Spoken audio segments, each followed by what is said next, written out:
Hello friends, how are you? Welcome to সরানো Sourav explain. সবার মাথার উপরে এস লাইন, আর এই লাইন দেখে বোঝা যাচ্ছে সে কতজনের সাথে শারীরিক সম্পর্ক করেছে। আসলে একজন ব্যক্তি কতজনের সাথে শারীরিক সম্পর্কে লিপ্ত তা এই লাল লাইন দেখে বোঝা যাবে, আর এই লাইনগুলোকে বলা হয় এস লাইন। আর ঠিক এইরকমই একটি কনসেপ্ট নিয়ে তৈরি নতুন Korean thriller drama S line. এই ড্রামাতে রয়েছে মার্ডার মিস্ট্রি এবং থ্রিলার, আর বেশ একটি ইউনিক কনসেপ্ট। একটাবার ভেবে দেখো, তুমি যদি এরকম লাইন দেখতে পেতে, অর্থাৎ কার সাথে কতজনের সম্পর্ক রয়েছে এটি যদি তুমি দেখতে পেতে, তাহলে তোমার কেমন লাগতো? তো চলো আর দেরি না করে আজকের এই আকর্ষণীয় ড্রামাটি শুরু করা যাক।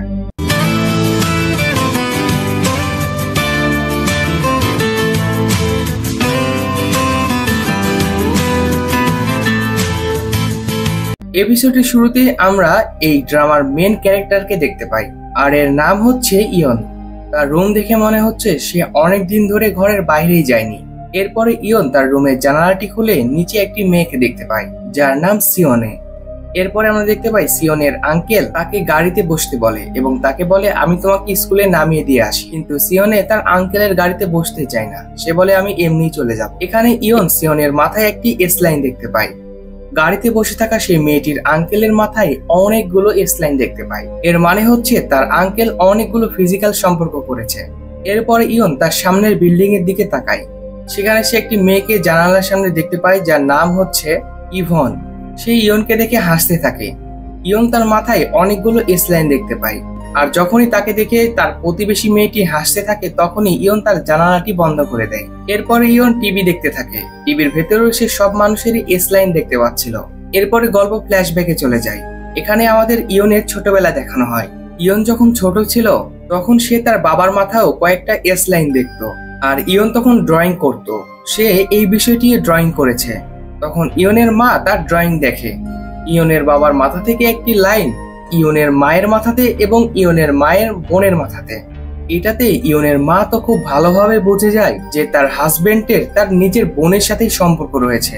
আর এই ড্রয়িং গুলো দেখে সে তার সত্যতা যাচাই করে, আর এই সবকিছু সত্যতা জানার পরে ইয়নের মা রাগে তার বাবাকে মেরে ফেলে। আর তাকে মারার অবস্থায় ইয়ন এইগুলো দেখে ফেলে। ইয়নের মা ইয়নের বাবাকে মারার পরে সেখান থেকে চলে যায়। ইয়ন বলে প্রথমে আমি এই লাইনগুলো বুঝতে পারতাম না, এরপরে আমি যখন ধীরে ধীরে বড় হলাম তখন এই লাইনগুলো বুঝতে পারলাম, কিন্তু ধীরে ধীরে আমি যখন বড় হই তখন আমি এই লাইনগুলোর মানে বুঝতে পারি। আর এটাও আমি বুঝতে পারি যে এস লাইন দেখার কারণে মানুষ মৃত্যুবরণ করতে পারে। আর এই জন্য আমি সবসময় নিজের চোখ এবং মুখ বন্ধ হয়ে রাখি, কাউকে কিছুই বলি না। আর এই সব কিছু আমাকে ডিপ্রেশনে নিয়ে যাচ্ছিল, তাই আমি সবকিছু শেষ করে দিতে চাচ্ছি। এরপরে আমরা দেখতে পাই যে ইয়ন এই এস লাইনকে একটি অভিশাপ মনে করে। সে মনে করে আমি একটি অভিশাপের মধ্যে আছি, না হলে কেন শুধু আমি এটা দেখতে পাচ্ছি। আর সে নিজেকে শেষ করারও অনেক কয়বার চেষ্টা করেছে। কখনো সে ছাদ থেকে লাফ দিয়েছে, কখনো সে রুমে দড়ি টাঙিয়েছে, আর কখনো কখনো সে তার হাতও কাটার চেষ্টা করেছে, কিন্তু সে এত সব কিছু করার পরেও মরেনি। অবাক করা বিষয়, সে প্রতিবারই অটোমেটিক্যালি সুস্থ হয়ে যায়। এরপরে সে তার রিসার্চ গুলো দেখছিল, আর সে নিজে নিজেই বলছিল যে আমাকে এটা খুঁজে বের করতে হবে যে এস লাইন কেন আমি দেখতে পাই, নাকি এই এস লাইন কেউ তৈরি করেছে। এই এস লাইন কি আমি বাদেও অন্য কেউ দেখতে পাই, আর আমি এই অভিশাপ থেকে কিভাবে মুক্ত হব। আর তখনই ইয়নের দরজার কলিং বেল বাজে। ইয়ন তখন দরজার কাছে যায়, আর দরজার ভেতর থেকে দেখতে পায় যে তার প্রতিবেশী সেই মেয়েটি তার বাসায় এসেছে, আর সেই মেয়ে অর্থাৎ ইভন তার জন্য ফল নিয়ে এসেছে।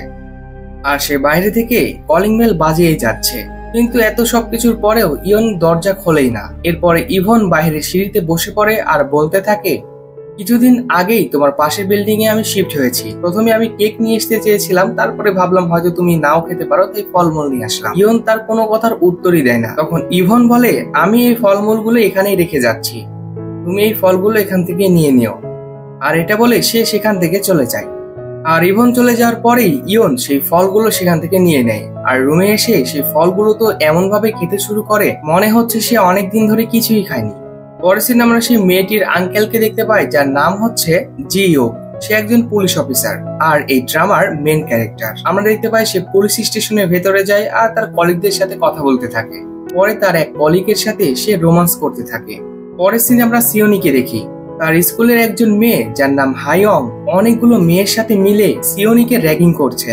আর সিওনিকে অনেকভাবে মারধর করছিল। আসলে এই মেয়েগুলো তার কাছ থেকে চাঁদার টাকা চাইছিল। সিওনি সেই টাকা না দেওয়ার কারণেই তাকে মারধর করছে। আর রুম পরিষ্কার করা ঝাড়ু দিয়ে তার গলায় ধরে বলে, আমি যেই টাকাগুলো চেয়েছিলাম এখনো তুমি দাওনি কেন? আমি তোমাকে বারবার টাকাগুলো নিয়ে আসতে বলেছিলাম, তুমি এখনো টাকাগুলো নিয়ে আসোনি। আর সে তাকে এটাও বলে যে এরপরে যদি তুমি টাকাটি না নিয়ে আসো তাহলে আমি তোমাকে ছাদ থেকে ফেলে দেবো, আর ভুলেও তোমার সেই পুলিশ আঙ্কেলকে এই বিষয়গুলো বলবে না। এরপরের সিনে আমরা জি ইউককে দেখি। সে তার কলিগ ডংসিকের সাথে ক্রাইম সিনে এসেছে, যেখানে একটি মেয়ের মার্ডার হয়েছিল। সে ওই অ্যাপার্টমেন্টটি ভালোভাবে দেখতে থাকে। সে সেখানে কিছু খাবারের বক্স দেখতে পায়, আর এটা দেখে সে বুঝতে পারে মার্ডার হওয়া মেয়েটি বেশিরভাগ সময় বাইরে থেকে খাবার অর্ডার করে খেত। এরপরে জিউকের জুনিয়র এসে বলে, আশেপাশে জিজ্ঞাসাবাদ করে দেখলাম হেলমেট পরে এখানে একজন ফুড ডেলিভারি ম্যান এসেছিল। পরের সিনে আমরা দেখতে পাই জি ইউক আর ডনসিক একসাথে বসেছিল।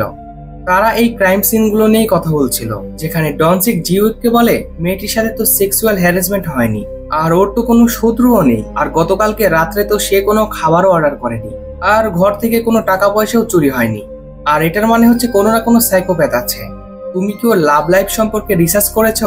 ডনসিক বলে, প্রথমে তার একটি বয়ফ্রেন্ড ছিল, কিন্তু তার বয়ফ্রেন্ডের সাথে তার অনেকদিন আগে ব্রেকআপ হয়ে গেছে। 1 বছর ধরে সে সিঙ্গেল। সে আসামিকে খোঁজার জন্য বলে। এর পরের সিনে আমরা ইয়নকে দেখতে পাই। ইয়ন টিভিতে সেই মেয়েটির মার্ডারেরই নিউজ শুনছিল, যেখানে সিসিটিভি ফুটেজ দেখিয়ে বলা হচ্ছিল উনি এই হেলমেটওয়ালা ব্যক্তি। ইয়ন তখন একটি বিষয় নোটিশ করে যে সেই হেলমেটওয়ালা ব্যক্তির মাথায় শুধু একটি লাইন, আর একজন প্রাপ্তবয়স্কের মাথায় একটি লাইন। এটা খুবই অস্বাভাবিক। তখনই ইয়ন বাইরে থেকে একটি মোটরসাইকেলের আওয়াজ পায়। ইয়ন তখন জানালা দিয়ে দেখতে পায় সেই একই রকমের লোক এবং মাথায় হেলমেট, যে একটু আগে টিভিতে দেখলো, আর সেই লোকটি তার সামনের বিল্ডিং এ যাচ্ছে।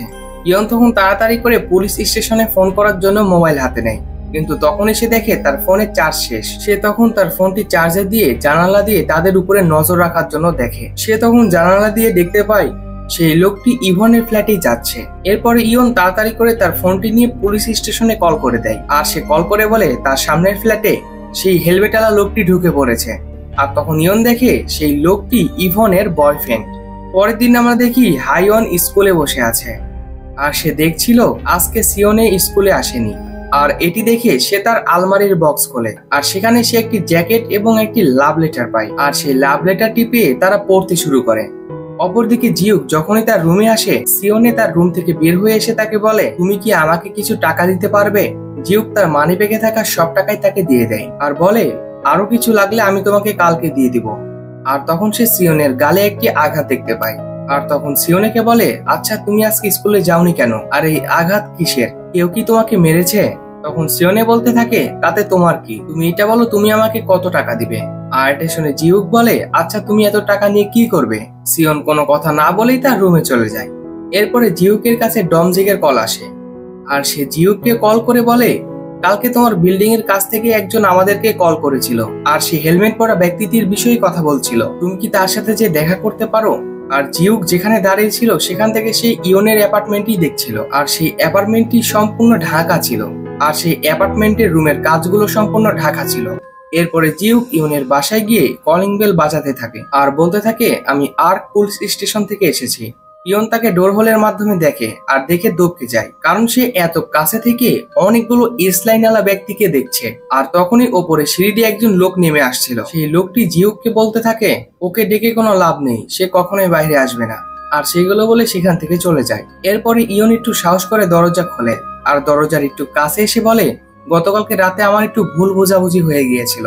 ওই হেলমেট পরা লোকটিকে আমি খুনি ভেবেছিলাম, তবে আপনার সামনের ফ্ল্যাটে যে নতুন মেয়েটি এসেছে ওই মেয়েটির বয়ফ্রেন্ড।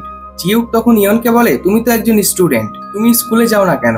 এটা শুনে ইয়ন তাড়াতাড়ি করে তার রুমের দরজাটি বন্ধ করে দেয়। তখন জিউক বলতে থাকে, আজকালকের ছেলে মেয়ে কত বেয়াদব হয়ে গেছে, কোনো ভদ্রতা কোনো সম্মানও নেই। রাতে আমরা ওই হেলমেট পরা ব্যক্তিকে আবার দেখতে পাই। সে বিল্ডিং বিয়ে এন্ট্রি নিচ্ছিল, আর ইয়নের উপরে বিল্ডিং এ গিয়ে আবার নিচে আসতে থাকে। আর যখনই সেই লোকটি নিচে আসতে থাকে, ইয়ন তার ডোর হোল দিয়ে সেই লোকটিকে দেখছিল, আর সেই হেলমেটওয়ালা লোকটির সামনে যেতে যেতে হুট করে থেমে যায়, আর সে ইয়নের ডোরের কাছে চলে আসে, আর সে ইয়নকে দেখতে থাকে। আর এটা দেখে তো ইয়ন একদম ভয় পেয়ে যায়। এরপর সিন আমরা দেখি সিওনে এক জায়গায় বসে আছে, আর তখনই তার কাছে হাইয়নের মেসেজ আসে, যেখানে লেখা ছিল কালকে চুপচাপ টাকা নিয়ে স্কুলে চলে আসবে। আর তখনই সিওনি একটি মহিলাকে দেখে যে এটিএম থেকে টাকা বের করে বাইরে যাচ্ছিল। সিওনের টাকার অনেক দরকার ছিল। আর তখন সেই মেয়েটির ব্যাগ চুরি করার জন্য সে তার পিছু করতে থাকে। যখনই সে সেই মেয়েটির কাছ থেকে ব্যাগটি চুরি করবে আর তখন সেখানে অনেকগুলো লোক চলে আসে আর সে ব্যাগটি চুরি করতে পারে না।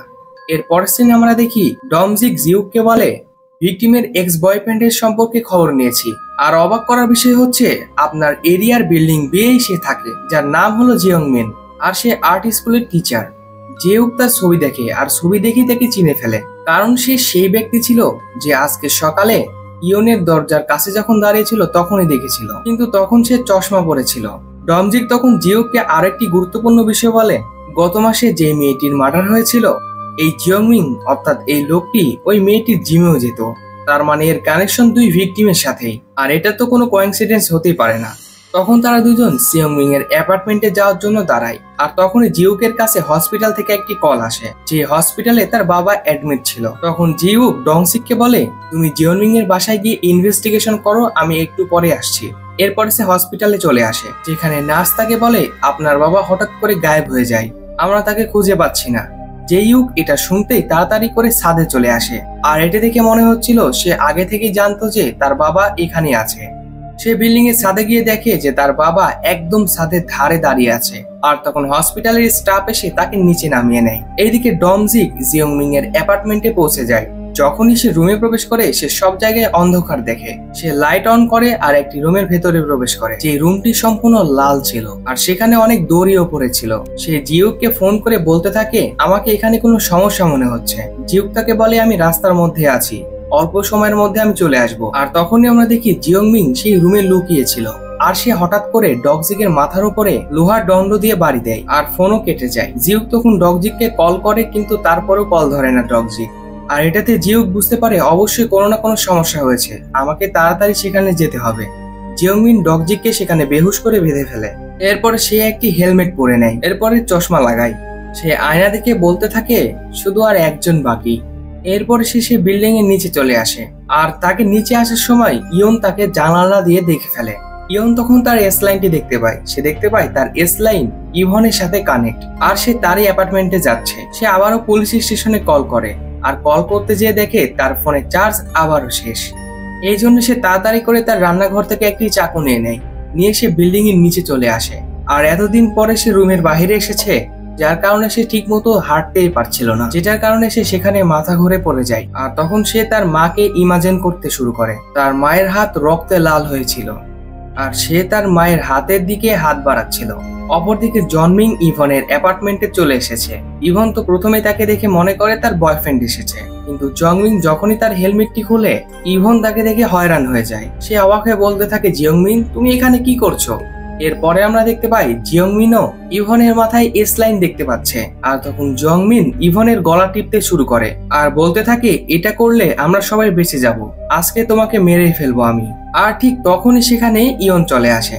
ইয়ন তাকে সেখান থেকে সরে যেতে বলে। জিয়ংমিন তখন ইয়নের কাছে যায় আর তাকে বলে, তুমি এই চাকু দিয়ে আমাকে মারবে, ট্রাই তো করে দেখো, আর তুমি এত কাবাকাবি করছো কেন? এটা বলে সে ইয়নের হাত থেকে চাকুটি নিয়ে ইয়নকেই মেরে দেয়।